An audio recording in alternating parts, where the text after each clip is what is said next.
So welcome everybody. This is an inaugural visit by the folks board members with a visiting expert and dignitary. And so we're starting something new. So we're excited about it. I'm Karen Brocious, of course, the director of the center, and I'm joined by my colleague, faculty director, Jerry McDermott. Hello, Jerry. And David Firestein gave a talk to probably about 450 people on October 1st, 2020 to students. About a third of them were students and the rest were broad business community and stakeholder community. So it was really exciting for us to see the numbers of interested people through Zoom. And what we thought we'd do today is Jerry, I'm going to throw it over to Jerry. He's going to have a few opening comments, and then David will make scene setting comments, just very brief, and then open it for questions and discussions. So with that, Jerry. Hi, everybody. Thank you for coming, especially in these crazy times and in multiple ways.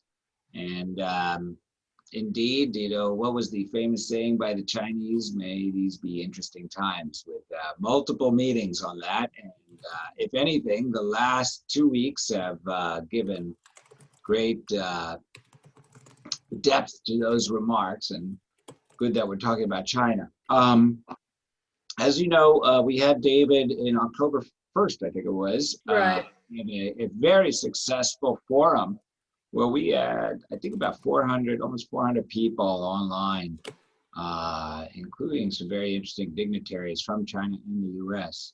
And that was for the big, where he's given his big picture. Well, things have evolved, obviously, in multiple countries.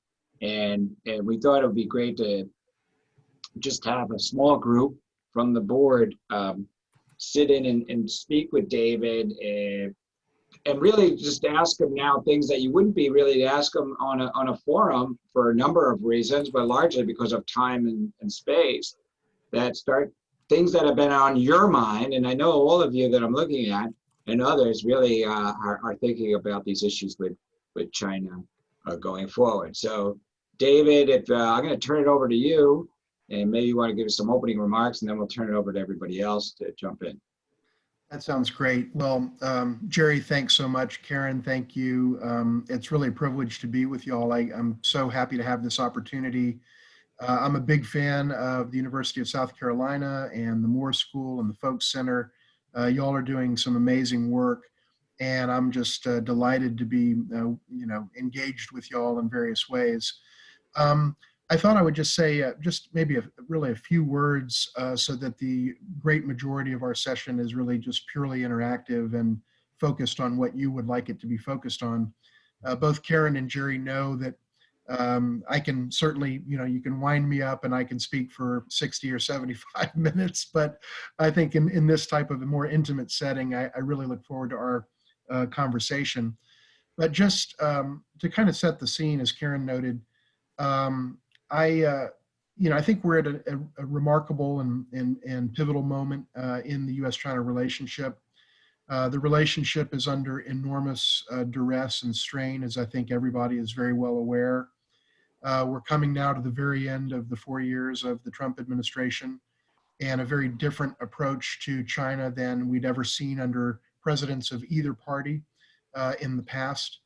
We really have had a fundamental break from in a number of important elements of U.S. policy toward China under this administration, most notably on trade and technology issues, but on a whole gamut of other issues as well. And I think it's fair to say that the U.S.-China relationship today is now at the lowest point that it's been since normalization in January 1979. We're now 42 years past the date on which we normalized diplomatic relations. And I think we are at the low water mark in pretty much every respect in the relationship. That said, it's also true that the U.S.-China relationship remains immensely dense in terms of the connectivity between our two countries, the volume of two-way trade between the two countries, the volume of people going back and forth, including students, but not only students.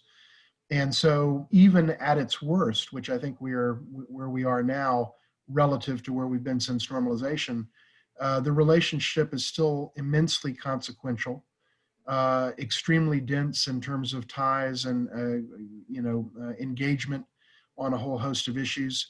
That engagement is more adversarial today than it has ever been in the modern era, but the engagement continues, and the engagement between our economies and our private sectors and our peoples continue as well. It's an enormously complex relationship. It is, I think, by far the single most consequential bilateral relationship in the world, and probably in the history of the world. That's something I've said, and I think many, if you think about it, would probably agree with that. But there is virtually no issue in the world that can be addressed, let alone resolved, in the absence of US-China collaboration in some way, shape, or form. And there are a lot of domestic issues, issues that we would regard as domestic issues in the United States and that the Chinese would regard as domestic issues within China, that also cannot be resolved in the absence of effective US-China cooperation. I remember a few years ago when we kind of hit an interesting milestone that I mentioned, and I don't know that anyone else really talked about. It was subtle, but it was a very important point. Our presidents typically give a State of the Union address, and in that address, it's very often divided into a foreign policy section and a domestic policy section.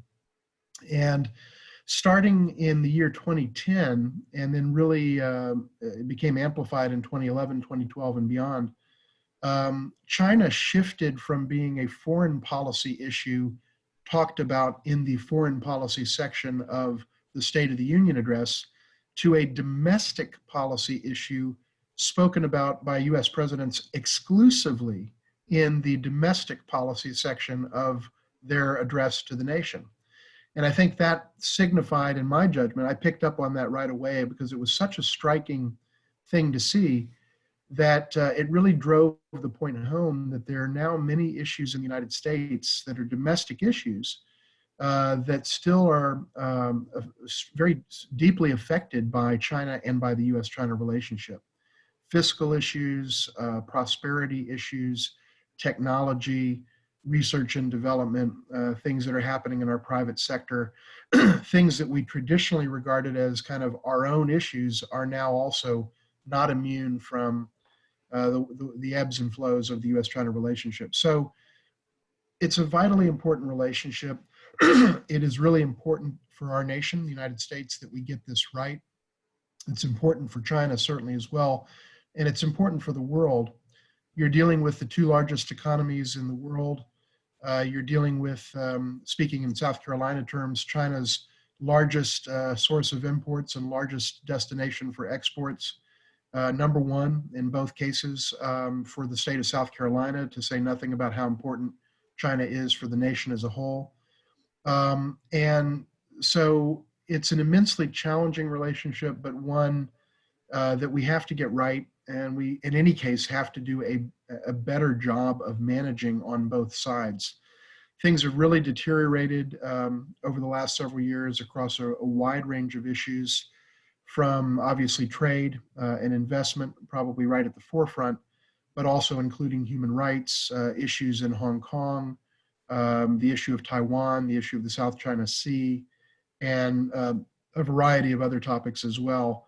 I don't know that there's a single area of the US-China relationship that has not experienced marked deterioration in both substance and tone, certainly in tone, over the last 4 years. And I would say even more specifically, really over the last 3, dating back to the fall of 2017 is when things really began to unravel. And so, you know, we can touch on all those issues, but I think the underlying point that I would make is at this transitional moment in our country, you know, we, among the many challenges that President-elect and soon to be President Biden will face as president, is certainly the issue of the US-China relationship. And it's not an inconsequential issue because it bears on so many others, including our nation's prosperity. So we at the Bush-China Foundation, our full name is the George H.W. Bush Foundation for US-China Relations, are working in the ethos and spirit and values of President George H.W. Bush but also in a nonpartisan way, to build this relationship, to nurture this relationship as in our capacity as a nonprofit, and to help get the relationship back on track and in a way that's constructive and beneficial to the United States and, for that matter, to China and the world. I think that's what I'll say for now. I'm happy to drill down on any number of different topics, but I wanted to keep my initial comments short so that we can go right into any questions that you may have on specific issues. And if there weren't questions, I could give you a long presentation on any number of topics, but let me pause here and just see where you want to go with the conversation. And I very much look forward to your comments and your questions. David, thanks. A quick hello to Andy Spicer. Andy is associate professor here at the Moore School, and Ioana Tudor, who is from Switzerland, from Syngenta, a Chinese-owned company. And Jim Hodges is joining. His meeting ran long, and he's going to join in just a few minutes. Great. So there he comes right now. So hey, Jim. Oh, hi, Jim. Welcome. Hey, Karen. My apologies. I'm managing a couple of calls at one time, and this one's run over, so my apologies. Perfect. And I think liking the beard there, Jim. That's you got some new look. Yeah, I gotta grow it where I can. Welcome. And I think maybe Chris Mangum is on the audio call. So if that's Chris at the floor. I am indeed. Welcome, Chris Mangum from Alston and Thanks. Bird in Atlanta. So back to you all for questions and conversation. Hey, David, I got a quick question for you. So first, thanks for coming and thanks for your opening comments. How would you evaluate China's relationship with other partners that are, particularly in the region, and because there's tension, throughout all Southeast Asia? How different is I know that the difference between the tension in the U.S. is more consequential, but how is the tension between other countries and their neighbors there? Well, I think it varies, Al. I think overall, I think China's relationships with other countries, both in its region and more broadly around the globe, are perhaps on the aggregate more tense today than they were a few years ago for a variety of reasons. China has certainly done some things in terms of its policy choices and actions that have generated consternation on the part of players in the East Asian region, Japan, South Korea, the Philippines, with whom China has had a kind of off-again, on-again dispute along with other countries around South China Sea issues. China-Vietnam tensions are fairly high for the same reason. There's a lot of tension now across the Taiwan Strait in terms of the relationship between the mainland and Taiwan, which is governed by President Tsai Ing-wen, who is with the Democratic Progressive Party and the so-called pro-independence party. And since her election and resounding re-election, she was, very much has been a lightning rod in terms of China. And the bottom line is it's been I would say a rocky environment for China from the standpoint of the major players in the East Asian region and also into Southeast Asia. Certainly China's relations with the United States, as you mentioned and as we talked about, have been very rocky and very difficult. But China's relations with Australia have also been very problematic, particularly over the last 3 years. China's relations with Europe, broadly speaking, with the key powers in Europe, Great Britain, France, Germany, and others, have, I think, not been quite as strained as China's relations with the United States, but they have also been strained to a degree over some of the same issues, particularly trade and investment issues and technology issues. And it leads to one of the points that I think is worth noting in this context, and that is that one of the things that the United States has kind of lost an opportunity on is the fact that we share many of the same concerns, especially in the trade and investment area, with our friends in Europe, concerns relative to China and China's actions and behavior And yet we as a nation over the last 4 years have done a very poor job by, I think, any standard in working with European and, for that matter, Asian allies and others and trading partners to kind of speak to China with a unified voice. And so while there is tension in the relationship between the US and China, and also Europe and China, let's say, we haven't leveraged that to our advantage to nearly the degree that we could have or probably should have, and sort of having greater force and numbers in working with China and trying to generate some of the changes that we believe are necessary in order for China to be a more functional and, if you will, better behaved member of the international community. So, bottom line, there's tensions all the way around. I think by far the greatest level of strain and tension is in the US-China relationship, but other important relationships that China has have not been immune from that either.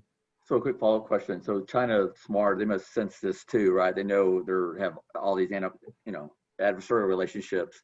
Are they fearing some coalition against them? And they think the short-term pain is worth the long-term gain? How do they think about, because they must sense this too, right? They know they're not the most popular country right now. I think the Chinese, there's a couple of different answers to that I would share, responses to that. One is that historically, I think the Chinese have had a 10-year and not the most sophisticated or nuanced understanding of how they are perceived by other countries in the world.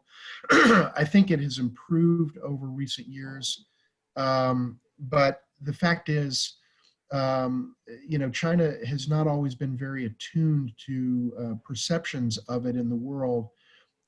It kind of puts on its own goggles, if you will, and sometimes misses some of the trend lines in public opinion.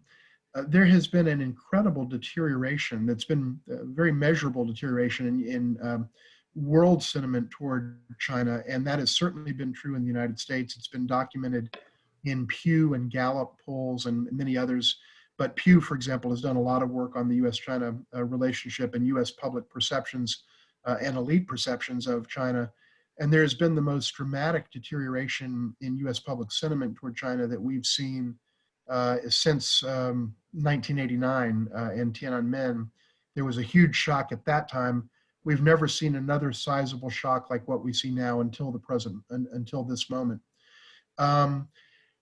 So at one level, I think China is increasingly aware that public sentiment in the world, and certainly in the United States, is more sharply negative today than it was some years ago, and it was never great. Historically, public opinion toward China in this country, in the United States, tended to fluctuate in the 40s, with 40+% having favorable views, 40+% having unfavorable. One or the other would seep into the low 50s, but it was within an extremely tight and well-defined bandwidth. And now what we see in this country is that well over 2/3 of Americans say they have negative views of China, and that's about a 25% drop in a matter of months. COVID-19 was the principal driver of that in 2020, and altogether, COVID-19 has been the major trust drainer and perception destroyer in the US-China relationship as viewed from a US vantage.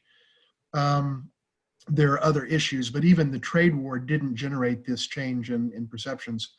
That all being said, does China care? I'm not sure that it does a lot, because I think if it did care about this downward trend in public sentiments toward China across the world, it would do some things differently. I think China takes a kind of realpolitik approach to public opinion, and I'm just kind of offering just a very subjective sense or opinion that I have. I think what really matters to them is bottom line interests and bottom line, what they would call core national interests of China. And I don't think they attach a lot of importance to the notion of public sentiment when they feel that their core issues are under challenge, whether that's in reference to what they regard as sovereignty claims in the South China Sea, or whether that's in reference to the cross-strait relationship between the mainland and Taiwan. They don't care whether their views are popular or unpopular on these issues and others, human rights being another example. Ultimately, they are going to stake out the position that they feel is true to their values and their interests, and they don't really care a lot what people think about it. That, to me, is quite evident from their behavior. So I think where they can, the Chinese leadership and the Chinese government generally, and the Chinese Communist Party for that matter, endeavor to soften perceptions of China where that's feasible. But I've never known China on a central matter of importance to them, such as the ones I just enumerated, to bargain in order to drive higher favorables. That's just not something that they care much about in their system. And one could make the argument that they're not alone as a nation in terms of not necessarily attaching a huge amount of importance to that. One could make the argument the U.S. has certainly seen our numbers drop precipitously over the last several years, and it doesn't seem to bother our current administration either. So I'm not saying it with any judgment, but that's my assessment of how they look at these issues, Al. Thank you. Appreciate that. I got a question. I'm curious, speaking of perception, how you see this whole Alibaba Jack Ma thing playing out. You got to think about the confidence that other investors might think about doing business in China. You got to think about, is Alibaba too big to fail? How do you see that playing out? It's a great question. And it leads to another point, which if I can remember it in this context, I'll try to make as well, because it's interesting. China is obviously a self-described communist country, or as they refer to their ideology as socialism with Chinese characteristics, led by a party that refers to itself as a communist party, even though a lot of China's economic doctrine is no longer remotely related to the principles of Karl Marx and so on. But it's a relatively new phenomenon in which we see major league Chinese, world level Chinese companies becoming serious players and serious sources of influence within the Chinese polity. Alibaba is probably maybe the premier example of a private sector firm led by a globally recognized CEO whose name is pretty well known even in this country, not 90% or 100%, but certainly in the business world, his name is quite well known. And he's kind of a celebrity CEO in the tradition of the many hundreds or thousands of celebrity CEOs that we've seen in this country over the decades. And this is a different thing for China. This is not something that they ever had up until 20 years ago or 15 years ago. And it's become much more pronounced in recent years. The notion of a private sector CEO being a global figure is a new thing for China. And where I'm going with this point, Tom, is that the notion of a private sector company like Alibaba, which is a global behemoth, a very, very successful company, worth many, many tens of billions of dollars in terms of market capitalization, or actually hundreds of billions, I believe. It's in a kind of a difficult and challenging position within Chinese society. The fundamental concept in the Chinese polity is that there can only be one source of power, and that source of power is the Communist Party of China, full stop. There is no other source of power that is permitted to exist in China without the permission and blessing of the Communist Party itself. So the notion of multiple poles, if you will, or centers of power within Chinese society is anathema. It's not something that is embraced or accepted within Chinese society. And yet you have this incredibly influential and massive company led by an eloquent and charismatic and thoughtful and obviously brilliant a business leader in the person of Jack Ma. And so there has been some tension around that.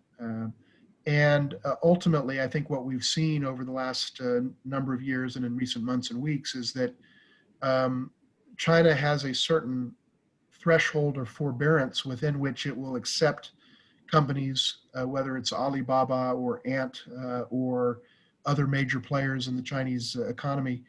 It has a certain degree of willingness to allow those companies to operate and exercise some influence and be part of the Chinese economy and succeed and so on. But at a certain point, the Chinese Communist Party simply cannot abide any individual or any company amassing too much power and too much influence. And so I think what we've seen in terms of Chinese positioning, Chinese state and party positioning relative to Alibaba and Jack Ma is that they have reached the limits of their forbearance and the threshold of what they're willing to accept in terms of Alibaba being, you know, a kind of Google-like or Facebook-like dominant player in the economy. I'm not saying that Alibaba's in those areas of the economy, but a behemoth that moves markets and that can tell the government what to do and so forth and so on. China just doesn't have an appetite for that. And so I think that explains kind of the way that the Chinese government has sought to kind of clip the wings of some of these high-flying major league Chinese companies. And the point that I was going to make that ties into things that have happened here in the last several days in our country is that, as all of us know, Twitter, Facebook, and Amazon and others have banished President Trump and allied entities from their platforms. And these platforms are self-evidently and obviously private sector property. They're private property. They're not public utilities. They're not part of the US government. And they have every right to ban who they want to ban. And China looks at this and says, a private sector company is telling the sitting president of the United States, you're out. And that is something that is so conceptually inconceivable to the Chinese that it just doesn't, it's incomprehensible. That a private sector firm can wield that kind of power and be such an independent source of power, et cetera. They understand it, but the concept of it horrifies them, and it's exactly what they don't want and will never tolerate in China's self-described, self-defined so-called dictatorship, what they refer to as the People's Democratic Dictatorship. That's their term from their own constitution, Article 1. And so that's a long-winded way of saying you can do certain things if you're a major league player in the Chinese economy, but you're going to be operating within very specific parameters. And I think Jack Ma and his company have pushed some of those limits and are getting some blowback from that. Does that broadly answer your question, Tom? Yeah, sure. I was just kind of wanted to hear your perception on it. Thanks. I'm just curious. Do you think he's arrested, or do you think he's hiding? You know, it can be a gray area in China. There's kind of a gray area in between. Well, first of all, let me back up and say, I think China would think carefully, and this relates back to the issue of the degree to which they do or don't care about public perceptions. There are things that where they don't care about it, where again, issues of Taiwan, sovereignty, human rights, the one-party state, the one-party system, China's system, those are core issues, and they don't give a rat's whisker what anyone thinks about those issues in the end. If they could script it, people would be supportive of their policies, but if they're not supportive, that's fine. On an issue like Jack Ma, I think China would look, the Chinese powers that be would look at that and say, it would not be a good idea to imprison someone like this, because then you really are going to add a huge amount of fuel to the fire that's already raging in the United States political community and elsewhere about how bad China is and how much of a rule breaker and how much of a dictatorial regime and so forth and so on. And so what I've seen historically on things like Jack Ma and similar issues that have played out in the past, is you probably have important people communicating to Jack Ma behind the scenes and letting him know, here's what you can do and here's what you can't do, and you don't want to test us on this, and so on and so forth. And it's kind of a warning, but not necessarily an arrest in the law enforcement sense of the term. So I think that's kind of the dynamic that is playing out. When you have someone who is of that profile and that global reputation, I think even China recognizes that they want to be careful to the degree that they can be in how they handle that. And so I think they find these unofficial channels and ways of communicating where their red lines are. And I suspect that's what's playing out now. Hey, since we're on him, what's your view on within China of the support if something went sideways on him? Support in what sense, Romaine? If within China, what the local national Chinese, what kind of support if something went sideways with Jack? Well, ultimately, my take on the Chinese polity is that the Communist Party of China has incredible control over the country. I mean, it really does. And for all the reasons that that we understand, it controls the public discourse very tightly. Even now, notwithstanding the fact that people have the ability to communicate to a certain limited degree laterally, but you can't go out and have 88 million followers and then say things that the Chinese don't like. So they have control over that. They enforce their will when they see fit to do so. And the bottom line is, I think people in China understand that in the end, there's nothing they can do to register any serious broad dissatisfaction with a move on the part of the Chinese government if they were to arrest or mistreat a major figure, whether it's a dissident, whether it's a business leader, or whoever it might be. And it's been different people, movie stars and others have kind of gotten the what we might call the royal treatment from the powers that be in China. And generally, the Chinese government is able to do what it wishes to do with some degree of impunity, because in the end, it really can enforce, whether we like it or not. And obviously, it's an unpleasant thing to think about in terms of a dictatorial system, a one-party system. The fact is, the Chinese Communist Party exerts power, meaningful power, and the ability to do what it wishes to do and to exert its will on the country. And I don't think there would be, when you say support, Romaine, if you are saying, would there be popular voices speaking out on this in some significant way, mobilizing around it, protesting it? No, I don't think there would be. Yes, there would be a voice here and there that might push the envelope a little, and those voices would be dealt with by the Chinese authorities in a way that makes the next voice and the next individual far more hesitant to speak out. So I don't think you would see a kind of moment where you see unrest as a result of something like this. I believe that, again, whether we in this country like it or not, just objectively in my assessment, my analysis of the facts and the circumstances in China, I think the Communist Party of China is going to rule China for many, many decades to come. They're going to be there. They're going to the Chinese Communist Party's control of China is going to outlive all of us on this phone call by a long margin.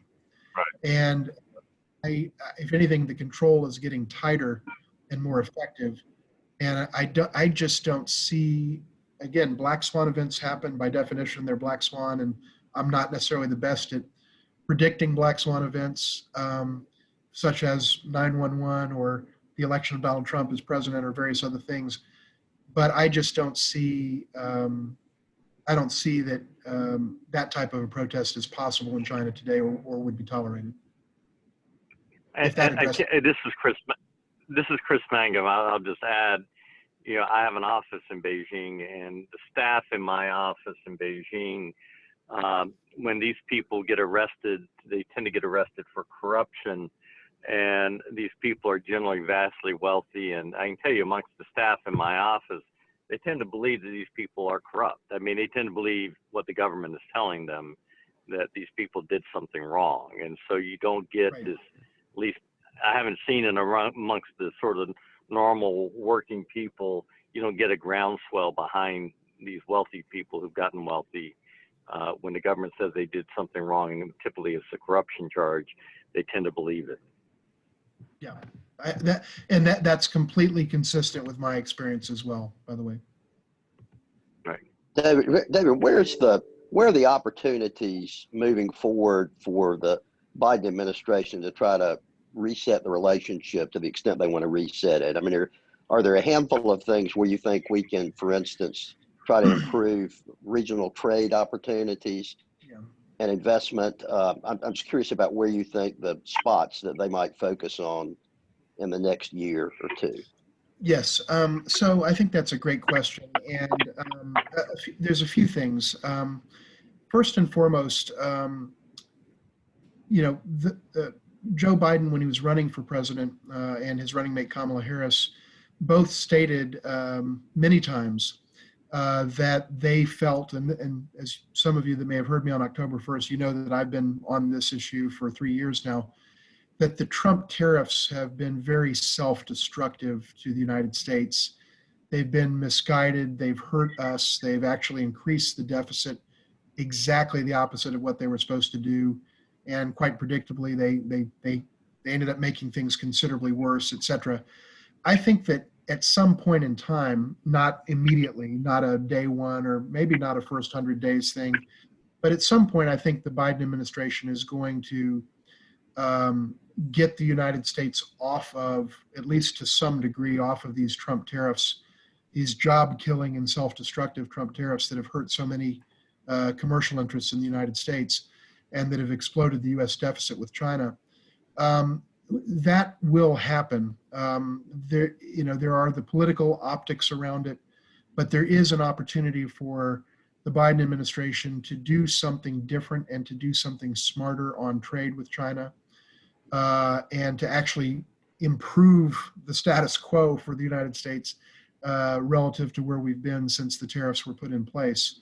And I think that would be a welcome move, certainly within the business community. I think it's the right thing to do. We've advocated for that for a long, long time at the Bush-China Foundation. I've probably been maybe the single most prolific and direct critic of the Trump administration on tariffs in the country, possibly. But we'll continue to make that point in our advocacy. That's one area where I think we're going to see movement in a positive direction that's good for the United States. By the way, the reason the Biden administration should get rid of the tariffs is not because it's good for China, but because it's good for us. And that's the only metric that should apply for a U.S. policymaker or leader. So that's one area. On a different note, I think human rights is another area where we're going to see some significant change in the U.S. approach to China. I would be hesitant to call it an opportunity in the sense of the term that you sort of laid out in the premise of your question, but it is an area where I think we're going to see change. By any objective metric, the current president of the United States has been the weakest and softest on Chinese human rights issues of any president in American history. It's not even remotely close. He has simply chosen to be mute on issues like, in fact, reportedly, and according to some of his former national security advisors, chiefs of staff, and others, he's actually not only been mute, he's actually advocated for the Chinese position on issues like Xinjiang and others. But at a minimum, from a public perspective, he's been mute on all of these issues. And I think that's going to change under the Biden administration. That may create additional tension in the relationship, but it will bring the United States back to a more traditional footing. In terms of opportunities, a couple of things that I would mention. I think we need to roll back these restrictive measures on travel. because ultimately they're going to have tit for tat consequences for us. The more we tighten things on the Chinese, the more they're going to tighten things on us. When we close their consulate, as we did, they're going to close our consulate in Chengdu. We closed theirs in Houston. I think there's room to perhaps get those two consulates back up and running again. I think that would be good for America, good for the relationship, and it's attainable if we want it. We're the ones that started that one. I think we can and perhaps will roll back some of the restrictions around visas and students and Chinese travelers to the United States.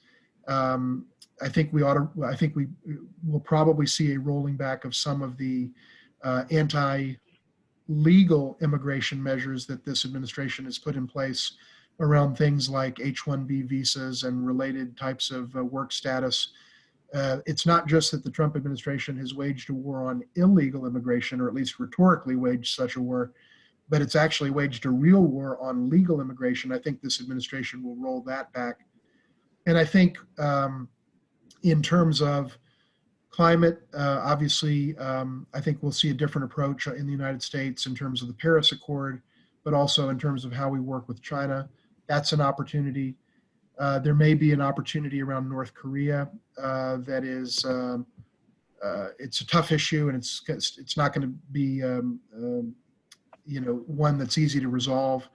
But U.S.-China engagement around North Korea has come to a standstill. We probably can get that back into the sort of positive side of the ledger again. Not saying that there'll necessarily be any breakthroughs, but there's more we can do to dialogue with China, which is an important player on that set of issues. And there are a few others. But the final thing I would say is that I think rhetorically, this administration, the incoming administration, has an opportunity to get the rhetoric and the way that we communicate about China back onto a more even keel, where we're not using, juvenile epithets such as the China virus and all of this nonsense. Use the medical term, use the scientific term, express disagreement like an adult, not like a seventh grader. I think that is an area where we're going to see a marked change. And I think to a certain degree that will help the tonality and to some degree maybe the substance of the relationship as well. So there are a number of things out there that I think are actionable and that are attainable, that are realistic, not pie in the sky. Things aren't going to change overnight, but I think we can and probably will see a very slight but perceptible improvement in the substance and tonality of the relationship, focused on a number of these areas as we get into the next several months. What do you think about re-entering TPP? I mean, do you have a position on that, or is that even politically possible? I personally think that getting out of TPP was a mistake on the part of our nation. I know most in the business community, I think, feel the same way. The politics in the United States of free trade and free trade agreements, if you will, have changed a lot over the last several years. But obviously the Obama-Biden administration was for TPP, and that's where Joe Biden is organically on the issue in his heart. I don't know that there is an immediate opportunity based on what I've seen coming out of President-elect Biden's statements and others that are close to him and his appointees designate. I don't know that there's a real opportunity to get back into TPP per se in the immediate future.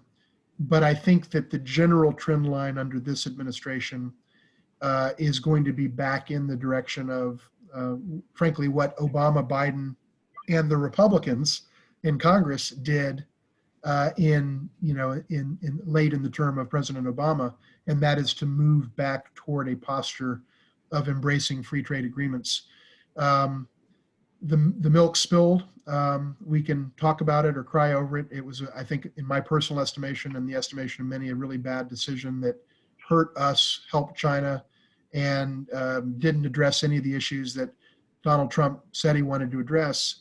That being said, that's done. And I think over a period of time, you're going to see more receptiveness, certainly within the executive branch, but tempered by a changed politics of trade in this country that I think we now see. And that's why I think more generally, whether it's on trade or more generally with respect to the U.S.-China relationship, the likelihood that we're going to see a sea change in U.S.-China relations starting on January 20th is nil.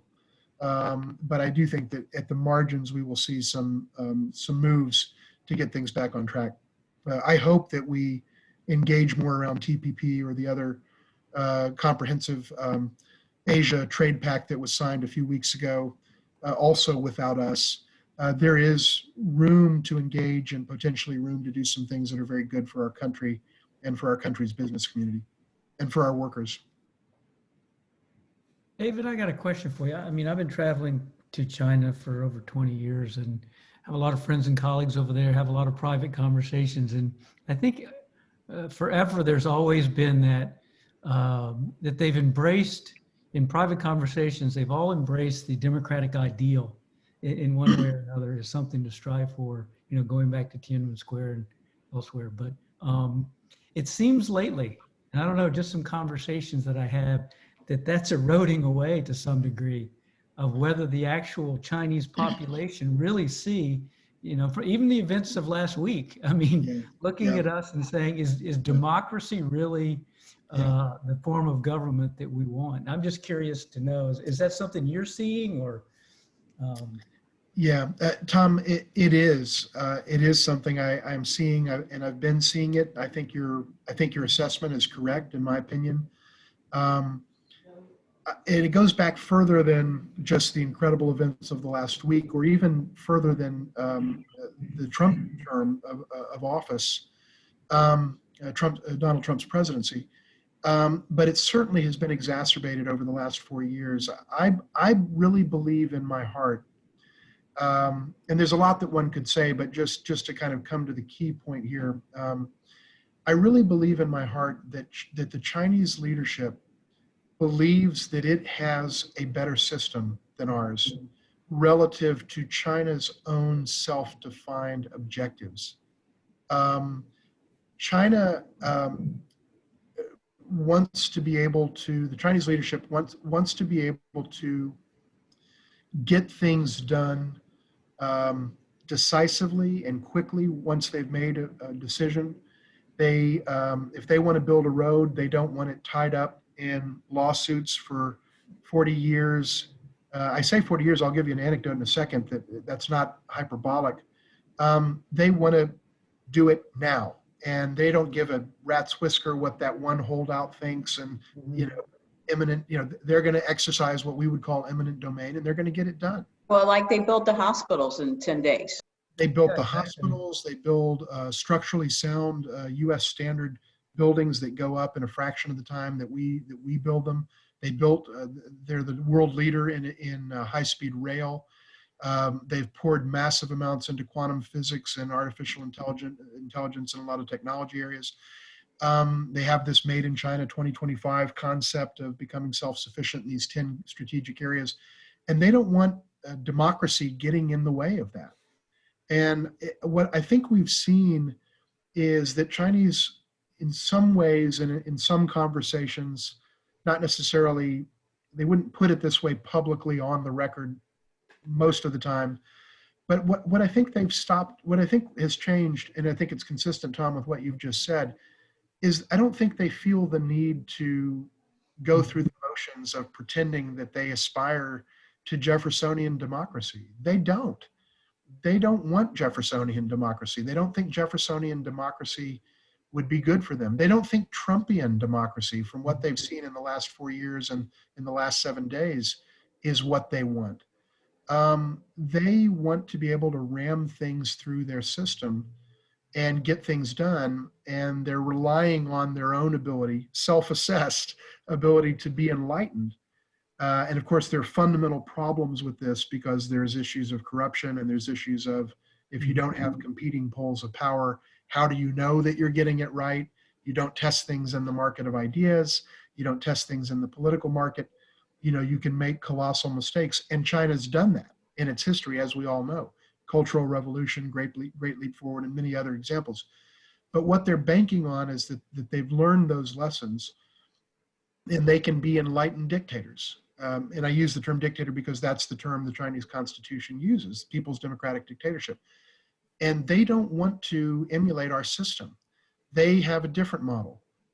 It may be repugnant to the American people, but they look at what's happened in this country in the last several years, and they feel immensely vindicated in the choices that they've made. They can pass budgets. They don't need continuing resolutions. They can build high-speed rail. They can build out their infrastructure. They can actually solve COVID. Whatever ones, and I think China made some serious lapses in its early handling of COVID-19. And I've said that publicly, including in China, in English and in Chinese. That being said, once those errors had occurred, the public policy problem was, how do we lick COVID-19? How do we get it under control? They did that part of it better than we've done it. And perhaps it's because of their system. We have a federal system where the state A can do this and state B can do that. And this one's at this end of the spectrum and this one's at that end of the spectrum. And these guys have masks and these folks don't. And what we've seen is the limitations of that system, whatever its profound merits as well, in dealing with a public health challenge like COVID-19. They don't have those problems in China. And so I agree with your assessment, Tom. I think the Chinese leadership, but frankly, to a larger degree than Mr. Pompeo and others might be willing to understand or recognize, even the Chinese people, to a large degree, see merit in their system.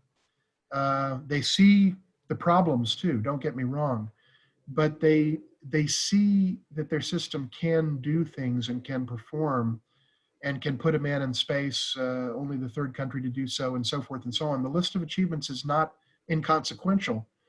And I don't think you're going to see a rush in China to become a Jeffersonian American style democracy, because I think they think that their system delivers the goods for them better than ours delivers the goods for us. And that's their judgment to make. We may have profound moral objections to their system of government, but one thing is very clear: our ability as a nation to affect their choices is zero. I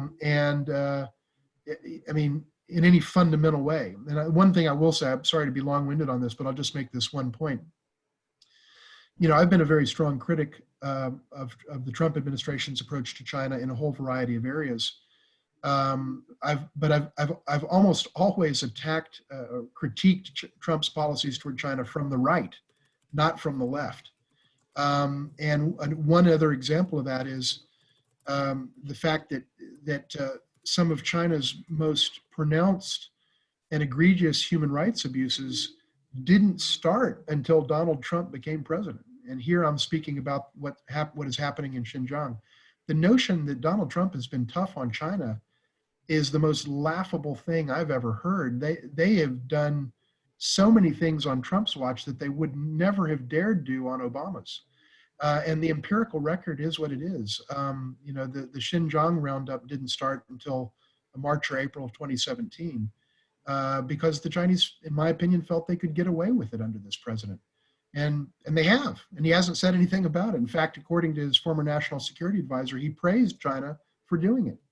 So, the Chinese are very calculated and very focused on their interests, and they think that their system advances their interests in the way that that feels right to them. It's not satisfying to us, but I have to say that seemingly a lot of people in this country seem to believe what the Chinese believe, which is that their system is better. And that's why I think the Trump administration in many ways has sought to emulate Chinese worst practices as best practices here in a whole variety of areas unfortunately, to a very negative effect for our country. Sorry, I threw a lot. No, David, this has been wonderful. We have reached the end of our hour, and we could easily go on for another 20, 30 minutes, I think, with questions, but I think the best thing is for us to wrap it up for today, but use this as a great example for what we can do in the future with our board, with wonderful insights that you've shared with us and the ability for us to ask you questions and hear your thoughts. So any final comments from the board that you'd like to share with David, or a final question? Well, Job quick well question. done. David, if offered, would you accept the ambassadorship in Beijing? Well, I I would absolutely consider it. In fact, I would be humbled and deeply honored to consider that if it were ever on the table. We'll quote you on that then. That goes out today. It would be a challenging and interesting job, but I will say, Firestein says he would be humbled and honored. Okay. I think the likelihood of that happening is pretty close to zero. And that being said, we had very good connectivity to the Trump administration in terms of the National Security Council, the State Department, and so on. We strongly disagreed on a whole bunch of policy areas, but we had good connectivity and good discussions. Likewise, we have very good inroads to the Biden transition and in the incoming administration. We are nonpartisan, and we look at issues on the merits. And we hope to be working collaboratively with the incoming administration to make this relationship better in any way that we can as a small nonprofit. Thank you, David. And thank you all to the board for joining us and for your great questions. We'll be in touch soon. Have a great rest of your afternoon. Thank you so much, Karen, Jerry. Thank you. Thank you, Karen. Thank you, David. Thanks, everybody, showing up David. here. This is Thank great. you, Thank you very much. We'll do Thanks, this more everybody. often. We'll do this for sure. David, hang in with us. Okay, will do. There we go. We're going to take a 5-minute break. And we'll come back. I'm going to try to use the same Zoom link. So try to rejoin with that. I'll restart it in about, it is now, what time is it? It is 2 o'clock on the dot. Yep. Is that what you have? That's Well, exactly. yeah, so we'll keep this live. I'm not going to turn this off. Is that right? Well, I mean, that's an option. You could just mute it. Why don't we do that? Do you Yeah, think I mean, I'm just going to keep it going, and we're just, I mean, it doesn't matter to me. I've got to step out. But Jerry, I gotta just come for a right quick back, second, so. Jerry, just for a quick second, David's invited a 4th person from his team. Do you want to just say who he is, or she is, I'm sorry? Yes, let me do that. Yeah, Jerry, I mentioned to Karen that a colleague whose name is Yuhua Tran, she's our Chief Program Officer and also Chief of Staff in our